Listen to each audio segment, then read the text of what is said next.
of poor advice. Because of poor advice. And I want to give them a free advice. You know, when we came to government, we found a government that was bankrupt. Kibaki himself was sick, but he could give us advice on what to do in his sick bed. But we were there, implemented what we agreed on as our policies. Like, for example, we had promised the people that we are going to implement a free primary education from day one. When we entered, we found a bankrupt economy. But Kibaki told us, because we had promised this to the people, we must implement it. We must implement it. He was in this sick bed when he was talking to me. And I went and told our people, we must implement free primary education this first term. It was January.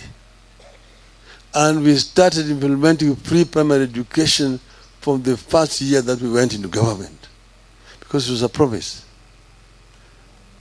And immediately the enrollment shot up. The facilities were overwhelmed. There were no classrooms. Children were learning under the trees. People enrolled up to 84-year-old, Mr. Marubi. But we said it will go on. Then some donors began to come up. USAID, DFID, so come to give us assistance to put up structures, classrooms, and so on and so forth. It was implemented, and eventually it became a true success. The issue of this housing problem that these people are struggling with is not a new thing. It is in our manifesto as Azimio. They didn't have it in their manifesto. They borrowed it, but they don't know how to implement it. Us, we knew how to implement it. You see, when I was at the beginning, I was a minister for roads, public works, and housing. Housing was in my docket. Roads was in my docket. Public works, all the public buildings were in my docket. First, I traveled all across the country. I went to all the districts at that time. The first 3 months. I was looking at the status of roads. I was looking at the status of public works and housing generally. I came back and wrote a paper which I presented to the cabinet. And I said that for this government to make an impact that people can see that there's a change in our country, I need more money in my docket. So I want each and every ministry to donate 5% of their budget to my ministry. Some members in the cabinet opposed me. Members supported me. And Kibaki supported me. So my ministry was given more money for this program. And that is how we began to, because most of the roads in the country were dilapidated. Those have been tarmacked. And we had only 9,000 kilometers of tarmac roads. Of those 9,000 kilometers, 45% was in deplorable condition, requiring complete recarpeting. But I needed more money to build new roads. So I found when the cost of constructing roads was 55 million shillings per kilometer, a standard 5-meter gauge road. I sat with my engineers down, and we went to nuts and bolts. What is it that you require to tarmac 1 kilometer of a road? As an engineer, now I'm talking as an engineer. And we found out, eventually reduced the cost from 55 million shillings to 20 up to 25 million shillings per kilometer. Because that is where the money was getting lost. So you can be taxing people to do roads, but if you don't look at nuts and bolts, most of this is just going to go to people's private pockets. So we were able now, and we are also widening the gauge, 6 meters instead of 5 meters, plus soldiers for cyclists and pedestrians. But it's still between 20 to 25 million shillings, from 55 million shillings. Then, in the issue of public works, there are so many public works which have been abandoned over the country.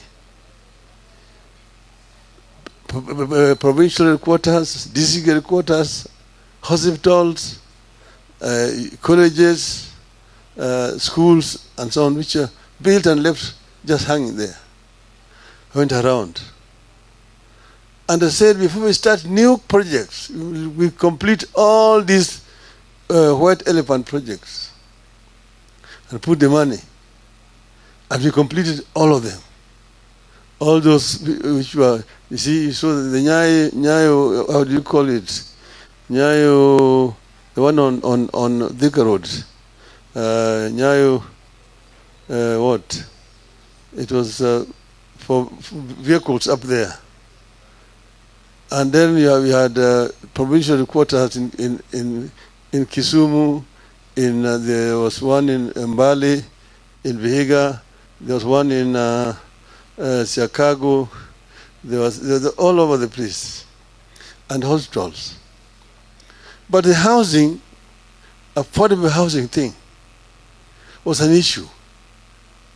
I went to Malaysia. I went to Singapore. I went to Korea and saw what they had done in what you call this affordable housing scheme thing.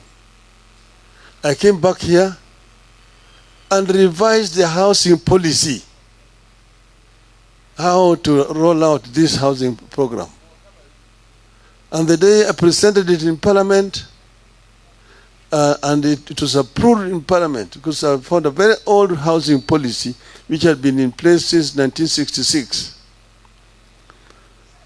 The day it was approved, there was a cabinet reshuffle, and housing was removed from my docket. But I continue to push this affordable housing thing.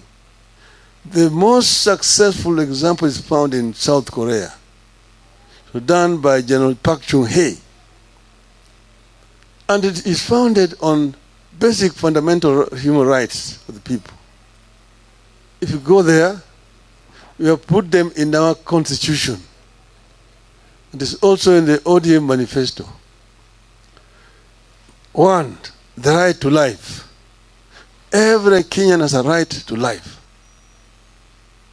Number 2, the right to food. Each and every Kenyan has a right to food. 3, right to shelter.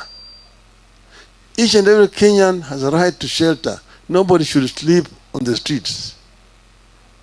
4, right to health. Every Kenyan has a right to health and Medicare. If one is sick, whether they have money or they have no money, they have a right to Medicare. 5, right to education. Every child born in our country has a right to education, even if the parents have no money. From primary, from nursery, primary, secondary, up to university. Then right to work and so on and so forth. But if you're doing this affordable housing thing, it must be affordable.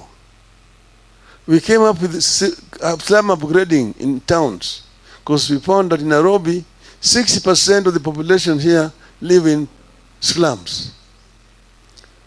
And we started with Kibra, which was in my constituency, to do slum upgrading, that program. And how do you do it? Because it's not a standard thing as one size fits all. That you have got one design of flats or apartments, and people are paying so much, and you're going to deduct to go and construct.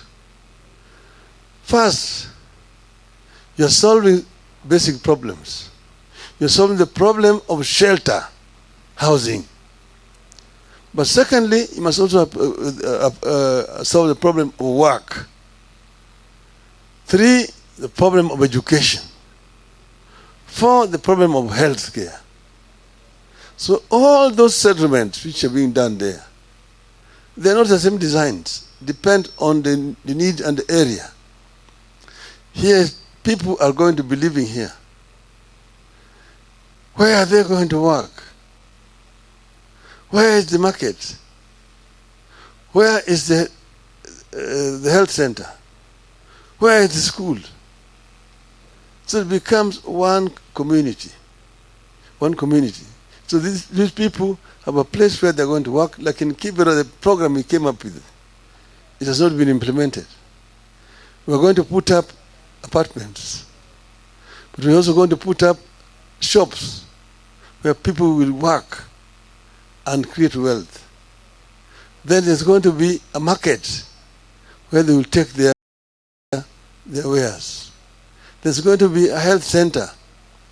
There's going to be a school for the children. That's what you call integrated development. And people apply, those who want houses.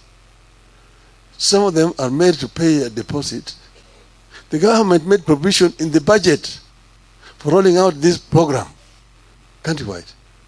So there are definitely beneficiaries who are going to benefit, who will, and will not lack beneficiaries, who will come voluntarily to agree, 10% I will pay, 15% I will pay. But not that each and every person must pay, whether you're going to benefit from this program or not. You must pay. Even if you have a house already, you don't need a house. You must pay. Upende, usipende. Hiyo lugha ya upende, usipende, tulizika na katiba mkongwe. Hatutaki kusikia tena. Hatutaki tena kusikia mambo ya upende, usipende. Hiyo ilienda na nyayo. Kwa hivyo sisi wa Kenya, kama mnataka tufanye hii maneno, watu waketi chini. Let us have a proper dialogue, a national dialogue of how this program is going to be rolled, so people own it properly. Let people understand what you want to do. Then it will be owned. When we were making transformation with Kibaki, we convened a conference at Bomas of Kenya. 1 week, we called the Kenya We Want. The Kenya We Want. And people dialogued and agreed what needed to be done in our country. But then we also set up a think tank, which is called NESC, National Economic and Social Council, which was a think tank where people, experts from Malaysia, from Singapore, from Korea, from Britain, and we had also experts from within the country here. NESC was meeting once every 3 months to come up with ideas. It's through NESC that we came up with the Vision 2030. It's through NESC that we came up with the idea of SGR, LabSet, this Konza city, ICT city in Konza, tourist centers, economic processing zones. Those were thought out clearly, things which were clearly thought out, how they're going to be rolled out in the country. Think tank, I mean, NESC was meeting every 3 months, co-chaired by Kibaki and myself. Most of the time, Kibaki will chair the first meeting, but I will chair all the other meetings. I chaired the last NESC meeting in February 2013. It has not been held up to today. So this is running around without any think tank, no thinking, just tutafanya hii, tumeandika katika manifesto yetu, but nobody is thinking. This regime is moving like a blunt person. in the highway. It is very unfortunate indeed. Azimio. Azimio. Azimio. Azimio. I don't want to bore you much longer. Thank you very much. Asanteni sana.